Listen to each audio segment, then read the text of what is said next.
Yeah, All right, we're live. Stock market mode.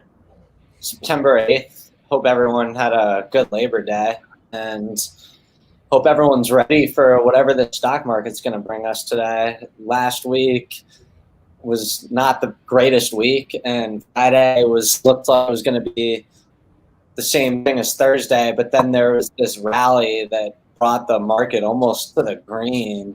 Almost seemed too good to be true. Last night, futures were up. This morning, they're really, really down.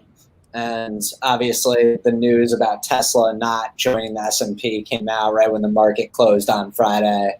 This morning, you got GM taking a stake in Nikola. So Nikola is up big on the news. GM's up a little on the news. And yeah, and Dad, what are you looking at today? I was looking Friday afternoon. I was like, oh man, did I miss my opportunity to buy the dips in tech? And clearly I didn't. And I don't know if today. Well, if you go back to when we were looking at the different levels, some of these stocks have gone to the first range of levels, but not the second. Tesla, we first had 370, then 360. The next one's 340. And, with this kind of momentum behind the selling, and on top of that, this SoftBank news where they bought a ton of options in these big flyers. I kind of, it reminds me of SoftBank making these huge investments in the Ubers of the world. And we're all like scratching our head. What are these people doing? Why are they spending so much money in one specific area? And if anything that comes out of this, people are going to say these people are not the smartest group in the, room.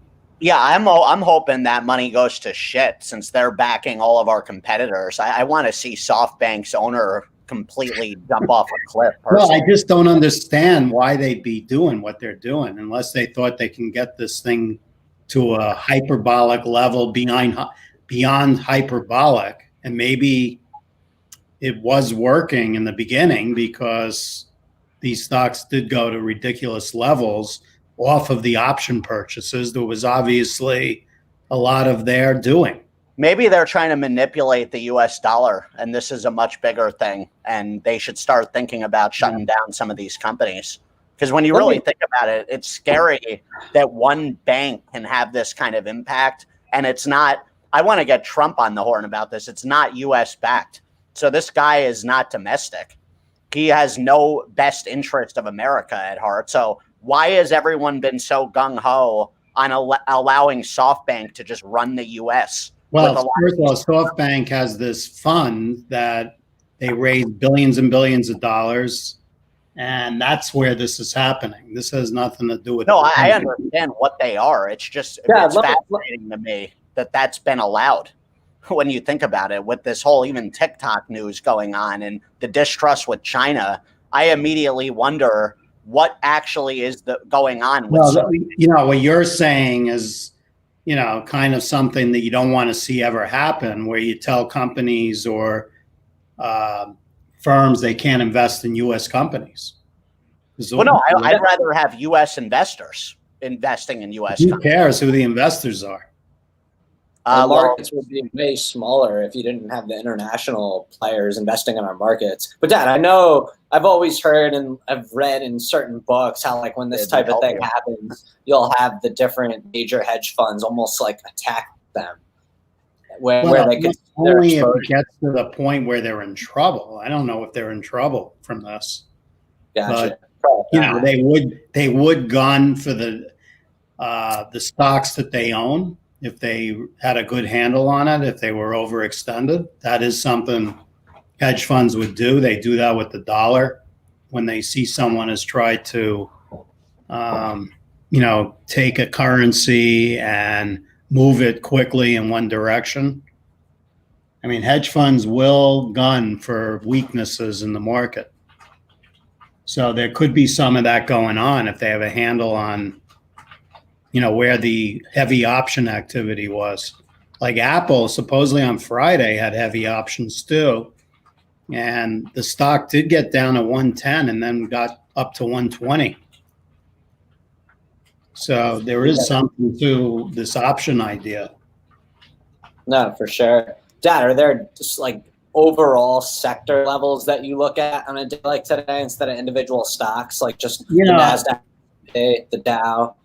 Well, it's obvious today is bringing everything down, but the stocks that are holding up best are the ones that are out of the fray of activity over the last few months. Anything that really hasn't moved or has moved little is what is holding up best today. Yeah, no, definitely. No, and the reason I asked is I kind of realized on Friday, and I guess it was a blessing in disguise. Friday, when I was back level for some stocks, I felt like I almost missed my opportunity because I was day trading and getting into short positions on all the pops, and it was working out great. But then I didn't realize, like, wait, the market's slid so much that there's actually some buying opportunities now. And then I kind of like missed out on that midday rally that happened. And that's where now I'm like, okay, this is clearly that was almost a fake out. But I'm just trying to avoid that again, where if the market gets to certain levels today, like maybe the NASDAQ, maybe it's, 11,000 even, maybe that's a level where I need to have like an alert where it's like, okay, you're probably going to get some sort of relief rally off of this. Or with S&P, maybe it's 3,340 because I know a lot of people have that 3,300 mark leveled off. It seems like it always stopped just above where we would kind of expect it to stop. Yeah, well, I think the 50-day on these major stocks is going to be a key level. Apple, Microsoft. Apple, I think it's 107 around there today is the 50-day, and Microsoft cut through it already. Microsoft's 50-day was 210.76. So I don't know if it'll make an attempt again today to get back to that. If not, the 200-day is way down at 191 approximately. But Apple will be one of the stocks that if it gets down to its 50-day, that's a level you want to maybe make a stand in the NASDAQ. You got to pick the major names that have been moving the market to determine levels where you want to play the NASDAQ as a whole. That might be a spot if it got down that low. Makes sense. And it may not get down that low. It's already down big on the day, and it's 7 points away from that level. Yeah, and I wonder how much of this has to do with what Trump was saying yesterday about wanting to just completely disconnect from China. Probably not much, but no, I think that's part of it. I mean, this talk is not good for the market. And, on top of that, the polls, I don't think the polls were that positive for Trump over the weekend. I mean, he's losing right now. They're not positive. No, but I didn't see anything that made me think it was turning in his favor the way it felt on Friday. So that also can be damaging to the market. But his negative talk on China and him losing the election kind of, they don't go together. So the China thing is all just a red herring. There's not actually anything real there. That's all just narrative to distract people when you really look at it. Mike, you doing any buying today or selling? I know you got out of NVIDIA, like basically at the top. And that's pretty damn impressive. It was down a little bit more this morning, but it's under 470 now. It's had quite the fall. I'm going to wait for it to dip more. I mean, the first level for NVIDIA, which we talked about, was 460. Yeah, I think it touched there this morning for a minute. Yeah, I might jump on that again today, buying more than I owned a decent amount, nothing too crazy. I'll be buying more than I owned once this thing is finished dipping. So it was overbought like crazy. Now it seems like it's almost back to the 50-day is 446 on NVIDIA. And then I see it get around. I just got into a Neo short at 17, by the way. So that's a stock that I was shorting last week, in and out like a bunch. So maybe I'll do that again today. I'm just kind of watching it right now. It's already down up 6 cents for me. But yeah, so the other thing I saw was Peloton kind of came out and said that they're lowering their price on the equipment and they're coming out with more lines for their equipment. So their stock was up this morning and now it's down a little, I'm assuming just because the market's getting crushed, but it is holding up better than other stocks. So that'll be an interesting thing to keep an eye on. It's at 80 right now. And, you know, it's interesting because I don't necessarily, I guess I see how that's a positive, them lowering the price. More people are going to be able to afford it. But the other side of that is they're lowering the price. So you would think their margins are going to go down and they're not going to make as much money.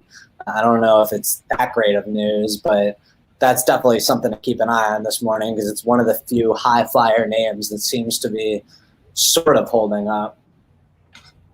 I think it's great news for them. They need to get as many people with that product as possible. It lowers barrier to entry for psychology for people buying and gives them more health data, which is really why that stock is where it is, the future of healthcare with wearables. I think that's what the street sees with Peloton more than anything.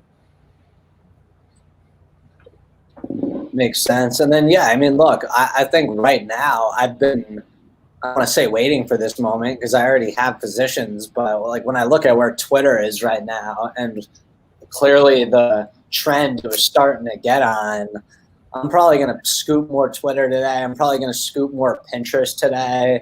Those are just two names that I think are long, not even long term, but I just think they have a lot of runway. Same with Snapchat, and they were starting to kind of act really well before this sell-off. I think those are names I might pick up a little bit more of today.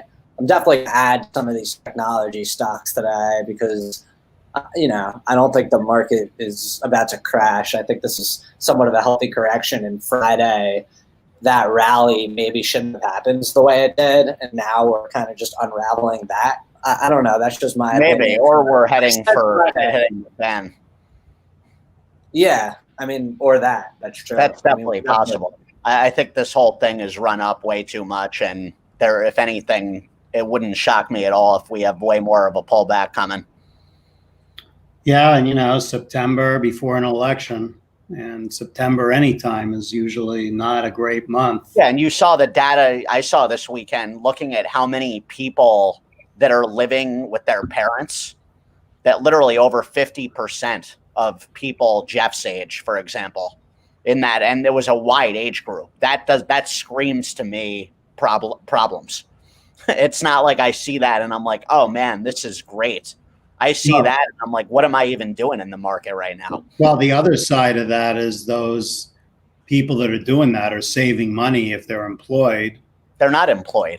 So I don't think the other side of that is really the fact.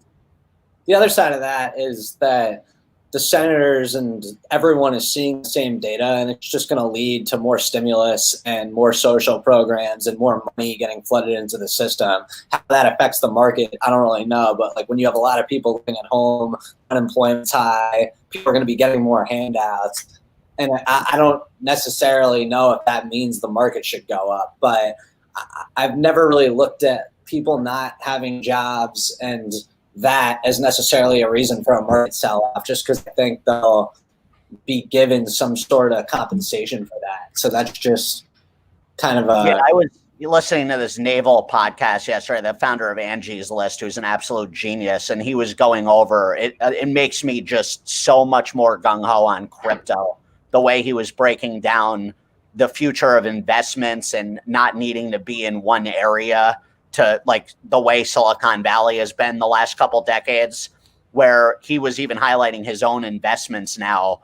He has crypto investments all over the world in startups. And we're not even hearing about this movement yet, but it allows you to just have wealth widespread for, you know, betting on certain companies in a way that it just hasn't been done before. All this printing money talk, every time I hear printing money, it makes me want to buy more Bitcoin.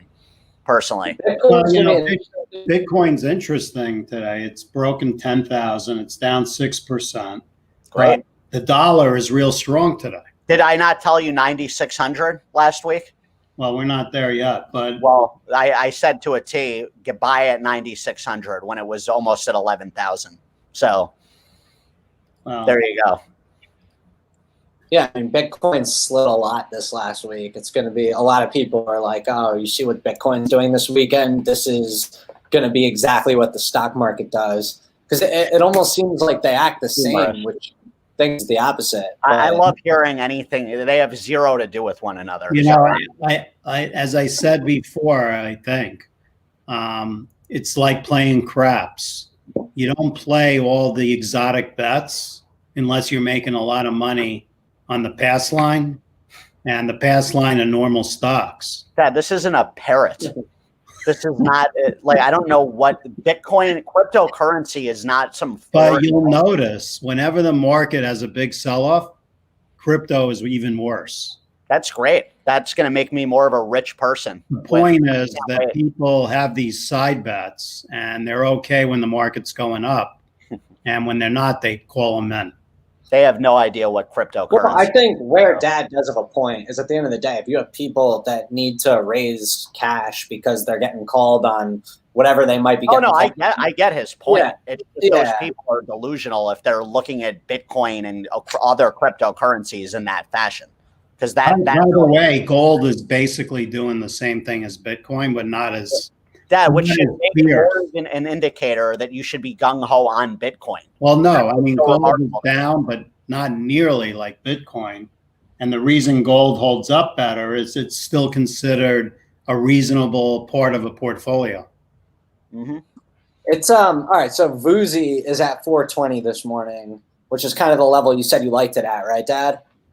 I do like Vuzi. I think it's a fun speculative story, but you know, these great stories don't work on big down days. Oh no, of course. But you know, if you're just looking for a day like today, you want to be focused on the big names. And if you're playing the market, those are the ones to really, unless these little ones get really demolished, then you can make a bet. But otherwise, you're better off sticking with 3 or 4 of the big names and adding to those if you're looking long term. Because that's where you get the big opportunity, short term. That's where if you don't have an Apple position, today might be a day to think about starting one. Microsoft, Amazon, any of these type of names. Penn National, DraftKings. I mean, everything I'm looking at, I'm like, oh man, I really did not think, at least in the near future, we were going to see these levels again this quickly. I kind of figured. I'm amped as hell that I got out of those gaming stocks. I'm so pumped at myself. I mean, yeah, I don't own any Penn right now. DraftKings was such an obvious sell-off that day with Jordan that morning, where it's like, oh, great, get out of this. That was really such a gift the day before the market slid. Yeah, that was a gift. And too, it's just they ran up way too much for no reason. So kind of like Penn at 52. I like DraftKings this week because the NFL is starting. I mean, they sold it off of the NBA playoffs starting. I kind of think they're going to buy the football season. We'll see. Yeah, that is this week, so you'll naturally have people flooding to gamble, trying to win $1 million. And Rocket Mortgage continues to kind of be it acts horrible. Head scratcher. Under 23. You know, I don't know if it's just they're getting caught up in the sell-off or if people can't quite make sense of their numbers because of the way they reported their earnings, because they didn't actually do an earnings per share. But I keep going back to like the profits that company has. Seems like they're a beast. I don't know if people are just expecting that industry can't really get any better. I don't know. I kind of think. I just think it's the holders more than anything. The holders are weak from being all these retail investors. But down at these levels, it's probably not bad. I mean, 22.5 to 23. And yeah, today is going to be interesting because I know Friday we talked about the market was looking like it was going to almost open green. And we talked about how there was a good chance you were going to see a big sell-off right at open, which is exactly what happened. Today, it's the opposite. So I'm wondering if maybe this market gets met with some buyers. I mean, I think there's levels of support in the different sectors that are not that far off from where we're at right now. Like you would think 33.40 with the S&P, which is like down another percent, seems to be a level where you might get like a whole slew of buyers coming in. That's where I'm going to be a buyer. And same with tech. I mean, probably 11,000 even, just because that's such a psychological number. So, you know, we're not far from levels where there's still a lot of money on the sidelines. So yeah, the other interesting thing is people are coming back from vacation, even though they're not going long distances. Last week is historically a big vacation week for Wall Street. So they're going to go into their meetings today and they're going to have to make a big decision if they want to add to this or trim. And that's going to be interesting. Yeah, I think there could be some trimming going on. I mean, this is an election year. People are, who knows what's happening with this job. Those are the exact discussions that are probably going on. Yeah, like I can't imagine if I'm one of these big hedge fund guys, I'm not banking on Trump being back in office. And even if he is, that means nothing with the state of things. There needs to be so many things done in this country for prosperity in the years ahead, with just people making big decisions that have not been made yet because they can't, even go out for a beer, let alone get anything done in a meeting. So I don't really know. I'm personally not gung-ho short term here. I'm gung-ho for a short-term rally that maybe then gets faded again. I don't think this is going to just turn into a sell-off where we just keep on going. I think there's going to be random rallies throughout September, and maybe it's kind of you want to sell those rallies and you want to buy into these dips, and I think you're going to get a little bit of a back and forth. That's just my opinion. Like, I'll be a buyer probably today at some point, but then if the market rallies and gets back to where it was a week ago, I'd be a seller. I just don't think it's going to be as cut and dry as up. Here's a sell-off, now get out of stock, and then boom, now get back in. It's going to trick people. Well, no, that's why I think there's more of a sell-off coming, not just up. It sold off last week, sell off today, and then bounce back today. I don't see it. Well, think about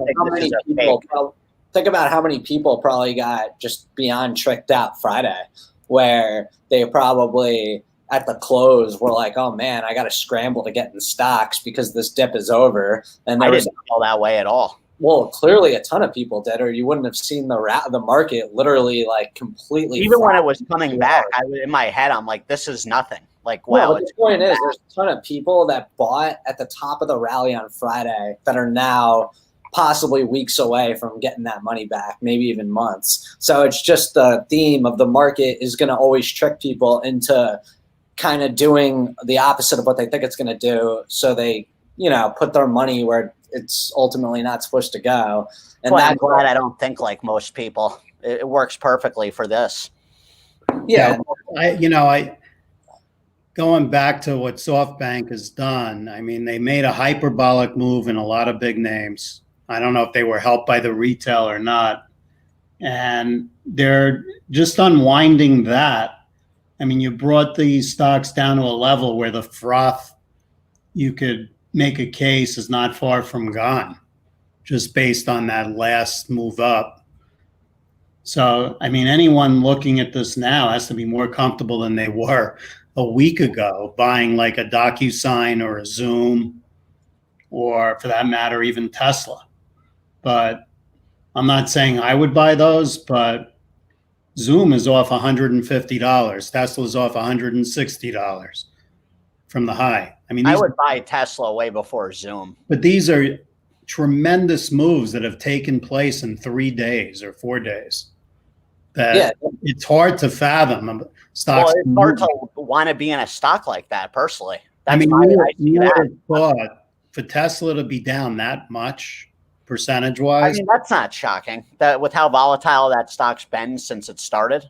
Well, Like that's that is you would have not thought that. You've been so. calling that for weeks. I So know. what are I'm you not talking about? saying I'm surprised, but the speed of it, you would think they came out with an announcement that Elon Musk left the company. You said even last week that the downfalls are going to be fast. They are. That is Faster than absolutely ever true. before. We've seen that over and That's over my again. point. I think now, though, is like when you really have to kind of step back, close your computer, and think to yourself, is this a good buying opportunity, or is this just the beginning of the end? And if you're of the camp that this isn't the beginning of the end, these are days where it's hard to buy. And, you know, you might look back in 4 days from now and be like, what a great move it was buying. Like, I know this is like apparently one of the stronger OPEC weeks that normally lead the market higher. The VIX will go lower. Like, this could be a rally week. There's no doubt about it. I'm not saying the market is going to get back to just going in these hyperactive, straight up moves again, but I don't think you're going to just see a straight downfall sell off. I think you're going to see rallies that make people think that what was going on a week ago or 2 weeks ago, is still completely the narrative. And it's going to be really confusing to figure out which direction things are going to ultimately go. And look, just last night, not that the NASDAQ was still down, but the Dow was up 250 points, about 11 o'clock at night. So Exactly. it's now down almost 300. Mike, Gene Munster, the guy on CNBC right now, he's big on, I don't think he owns any yet, but he's big on Zillow Group and their future. And he's been talking about like how they're probably going to take on a big position. Zillow Group. I might be getting back in that today. We'll see. Gene Munster has been one of the best analysts on Apple. He has really been the solid guy behind the move up. He's always stayed with it. Well, he, if for what that's worth, loves Zillow Group and loves Pinterest. I have to get back in Pinterest. I'm glad I sold off at the top there last week, so maybe today's the day. Yeah, Pinterest is under 33 right now. I'm definitely going to be buying some Pinterest today because sold off too much. You know what happened to going back to the Nikola, which is up $11 right now. Which let's just acknowledge that that's down $6 from the high this morning. As soon as that guy started talking on CNBC, the stock slid 15% because I think people realized that he might just be the biggest scam artist in the world, which is my opinion. I know GM definitely adds some that makes it a little bit more valid. You see that news, you're like, oh, there must be something going on. But I don't know if you guys heard the interview. They have nothing. Sorokin was asking them, so are you guys eventually going to make your own cars? And he was like, never. Why would we ever do that? It's just one answer after the next that makes me think that there's a lot more fluff than the market's willing to acknowledge. With that. Well, the other side of that is you got all these other electric car companies that people have been buying, selling, shorting, whatever. It makes you think twice about shorting them if something like this can happen to Nikola. Like NIO or LI, what's to stop them from getting together with Ford or Toyota? I don't think that's going to happen, but you got to keep that in your back of your mind if you're shorting these names because you think they're overvalued and crazy. Yeah, I think that's why holding shorts overnight is a very dangerous game. And it's one thing to day trade and short stocks, but if you're going to hold a short position, it's going to be tough to sleep at night for the exact reason you said. If you're short a couple thousand shares of Nikola and you wake up to them up 45%, that's a year killer, let alone a week killer. So, yeah, and it can happen anytime during the day. You could have come in this morning and shorted it, and then, you see it kind of just hanging out, and all of a sudden it's up 5, then it's up 10, then the news comes out or whatever. That'll be anybody. That'll be a really fun stock to follow today, just to see where it ends up when all the dust settles. But all right, guys, let's wrap this up. Hopefully the market doesn't completely crash, and if it does, hopefully everyone buys stock and it goes back up. So get after it.